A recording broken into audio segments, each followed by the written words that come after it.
Oke, Bismillahirrahmanirrahim. Assalamualaikum warahmatullahi wabarakatuh. Kenalkan, nama saya Lia Hijriani dengan NIM F521240079. Saya dari kelas D Logika Diskrit. Nah, jadi pada video kali ini saya ingin menjelaskan terkait penyelesaian soal logika diskrit tentang penarikan kesimpulan logis dan menyusun bukti matematis. Nah, langsung saja. Di sini untuk soal pertama diberikan dua premis sebagai berikut. Yang pertama, jika saya belajar atau premis P, maka saya lulus ujian atau premis Q. Nah, di sini ada jika saya belajar. Nah, ini sama dengan pola modus ponens, di mana jika P maka Q dan P-nya benar, maka Q-nya juga benar. Nah, jadi ini adalah penarikan kesimpulan yang sesuai dengan modus ponens. Kemudian lanjut. Untuk soal nomor 2, yaitu buktikan bahwa jika n adalah bilangan ganjil, maka n pangkat 2 juga bilangan ganjil. Nah, di sini kita buktikan. Pertama kita ambil n, buktikan dulu n. Nah, di sini eh, apa? Kenapa dia menggunakan rumus awal 2K tambah 1? Dikarenakan eh, itu adalah definisi matematik yang mana dari bilangan ganjil itu sendiri. Nah, kalau dia genap, dia menggunakan rumus 2K, tidak ditambah satu. Tapi kalau dia ganjil, maka dia menggunakan 2K tambah satu. Nah, seperti itu. Kemudian di sini ada N, kan tadi sudah di N-nya, kita cari rumusnya. Kemudian kita cari lagi rumus di N kuadrat, N pangkat 2. Nah, di sini, tadi kan rumusnya N ini 2K tambah satu, 2K tambah satu. Nah, kalau N kuadrat berarti 2K tambah satu terus dipangkatkan juga, dikuadratkan juga. Nah, maka hasilnya adalah seperti ini. N pangkat 2 sama dengan 2K dalam kurung 2K tambah satu pangkat 2. Nah, kemudian ini kita kita jabarkan lah.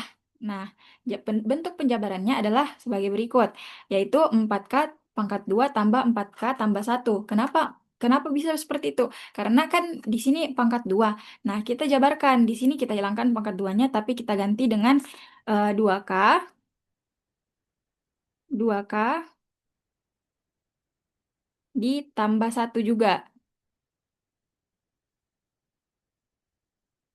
Nah, seperti itu. Nah, kemudian eh, kita kalikanlah 2K kali 2K sama dengan 4K pangkat 2. Kemudian 2K eh, dikali dengan satu hasilnya adalah 2K. Nah, kemudian 2K dikali, saat maksudnya satu dikali dengan 2K hasilnya itu eh, 2K. Terus satu dikali satu hasilnya satu. Nah, makanya itu setelah itu kita jumlah lah 4K tambah 4K pangkat 2 ditambah 2K ditambah 2K tambah satu. Maka 2K tadi karena sama penyebutnya K, maka langsung saja kita jumlahkan. Jadi 2K tambah 2K hasilnya adalah 4K. Jadi hasilnya 4K pangkat 2 itu akan menghasilkan seperti ini. 4K pangkat 2 ditambah 4K tambah satu. Nah, kemudian untuk eh,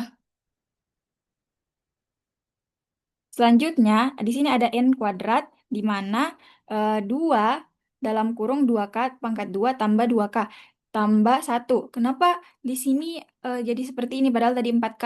Nah, karena di sini kita akan mencari eh, bentuk mana yang apabila dia dikalikan, diselesaikan, maka akan menghasilkan bentuk seperti ini. 4K tambah 4K tambah satu. Nah, bentuknya seperti ini. Coba kita kita buktikan. Nah, 2 apabila dikali dengan 2K pangkat 2 hasilnya adalah 4K. Nah, kemudian kita kalikan lagi. 2 dikali dengan 2K, maka hasilnya adalah 4K. Nah, tambah satu. Kenapa satu tidak diselesaikan? Karena ya memang 2 ini hanya untuk yang di dalam kurung saja. Nah, lanjut. N kuadrat sama dengan 2M tambah satu. Kenapa bisa 2M? Karena sebelumnya itu 2K pangkat 2 tambah 2K itu diganti jadi M biar lebih mudah, mudah dibaca. Jadi M sama dengan 2K pangkat 2 tambah 2K. Nah, lanjut eh, di sini kan 2M tambah satu. Nah, di sini 2 dalam kurung, maaf, 2 M ditambah satu. Kan saya bilang tadi diganti 2K tambah 2K-nya ini jadi huruf M. Aduh, aduh. Nah, huruf M. Nah, jadi 2M tambah satu. Nah, rumus ini sesuai dengan rumus yang di atas tadi, yang di N. Nah, maka di sini terbukti jika, aduh,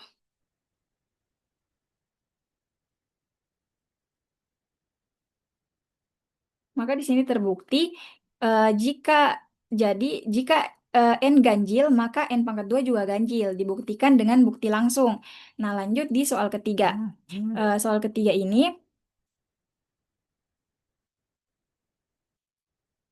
di situ ada buktikan dengan induksi matematika bahwa 2 tambah 4 tambah 6 tambah eh, tidak ter, tidak terbatas tambah tak terhingga tambah 2N sama dengan N dalam kurung N tambah satu. Nah, di sini kita menggunakan tiga, tiga langkah induksi matematika. Yang pertama, itu ada basis. Yang ini, nah, basis N sama dengan satu. Nah, di situ basis ini berfungsi sendiri untuk memastikan bahwa formulanya itu benar. Nah, kemudian ada hipotesis induksi. Nah, hipotesis induksi ini sendiri atau asumsi N sama dengan K, ini N sama dengan K, itu eh, menghubungkan langkah sebelumnya dengan langkah selanjutnya. Nah, kemudian untuk penyelesaian selanjutnya itu adalah dengan membuktikan untuk N sama dengan K tambah satu. Nah, di sini menunjukkan pola berlanjut tanpa putus. Nah, tanpa adanya basis atau hipotensi induksi atau buktikan untuk N sama dengan K tambah satu, itu salah satu di antaranya saja tidak ada, maka rantainya ini akan terputus atau pembuktiannya tidak sah. Jadi, kita lanjut. Di sini basis N sama dengan satu langkahnya. Nah, di sini kita tinggal mengganti 2 tambah 4 tambah 6 tambah titik-titik tambah 2N. Nah, di sini yang kita gantikan yang N. N diganti jadi satu. Jadi hasilnya 2N atau 2 dalam kurung satu sama dengan N tadi kan diganti satu jadi satu, N diganti satu, sini diganti satu, sini diganti satu, di sini kan satu. Jadi 2 dalam kurung satu sama dengan satu dalam kurung satu ditambah satu. Nah, seperti ini bagian kirinya itu adalah 2N. Kemudian bagian kanan itu N dalam kurung N tambah satu ini. Nah, atau satu tambah satu yang menghasilkan dua. Yang kita selesaikan lah. Nah, di sini kan 2N, 2 dalam kurung satu, 2 kali satu 2. Kemudian sama dengan satu, satu ditambah satu dulu karena di dalam kurung. Jadi 2 dikali satu hasilnya 2. Nah, jadi hasilnya ini sama-sama menghasilkan angka 2. Ini dan ini. Nah, jadi hasilnya itu, maka hasil keduanya sama. Jadi benar untuk basis bahwa N sama dengan satu itu akan telah dibuktikan. Kemudian lanjut ke tahap hipotesis induksi. Nah, di sini asumsikan rumus untuk N sama dengan K adalah benar untuk lanjut ke langkah induksi selanjutnya. Nah, maka langsung saja kita asumsikan di situ bahwa 2 tambah 4 tambah 6 tambah titik-titik tambah 2K. Nah, di sini kita ubahkan N diubah jadi K. Sama dengan K dalam kurung K tambah satu. Nah, jadi semua N di sini kita ubah jadi K untuk lanjut ke step kedua. Nah, di sini untuk step kedua, buktikan untuk N sama dengan K tambah satu. Buktikan untuk N sama dengan K tambah satu. Jadi kita ganti N-nya jadi K tambah satu. Jadi langkahnya itu seperti ini. Saya hapus dulu. Dan kita pindah. Nah, di sini. Maaf. Nah, di sini. Nah, step pertama itu adalah tambahkan suku berikutnya setelah asumsi tadi, yakni 2 dalam kurung K tambah satu. Nah, asumsi tadi kan masih ada yang saya bilang asumsi itu kita asumsikan benar itu kan 2 tambah 4 tambah 6 tambah titik-titik tambah 2K saja. 2K sama dengan K dalam kurung K tambah satu kan. Nah, cuman ini kan, ini sama ini.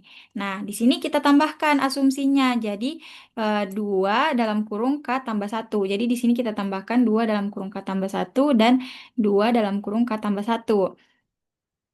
Nah, kenapa eh, 2K dalam kurung K tambah satu? Karena memang di situ sudah annya memang, apa namanya, kan kita mau tambahkan 2K tambah satu.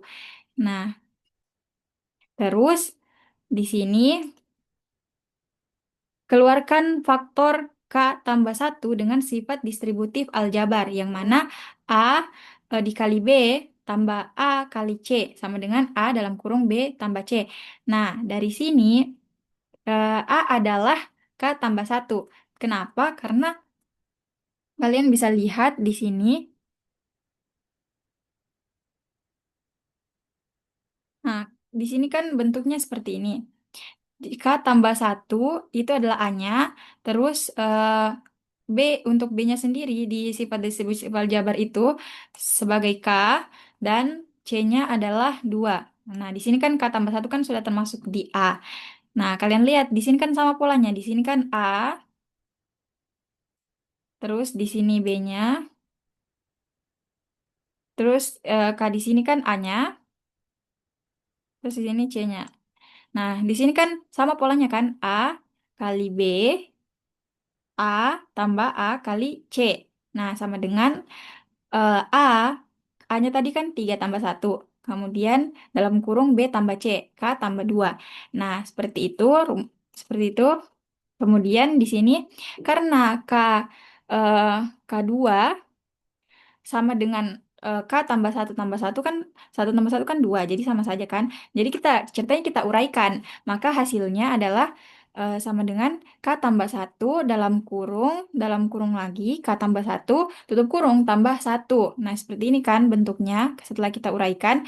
Nah, ini sama dengan rumus aslinya di mana N sama dengan K tambah satu. Jadi seperti yang kita lihat sebelumnya.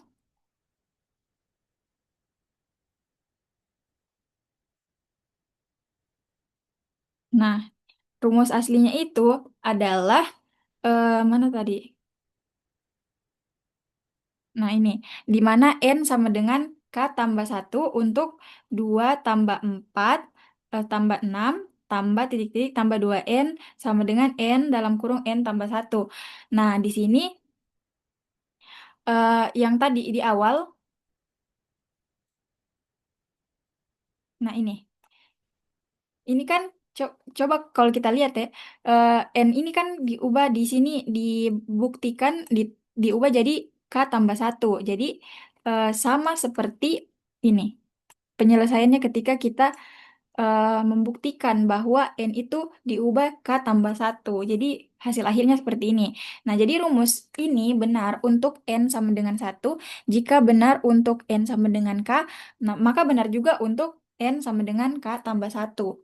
Jadi seperti itu. Jadi itu yang saya pahami. Jadi saya harap yang lain juga bisa paham, yang menonton juga bisa paham. Terima kasih. Jadi saya akhiri dulu. Wabillahi taufiq wal hidayah. Wassalamualaikum warahmatullahi wabarakatuh.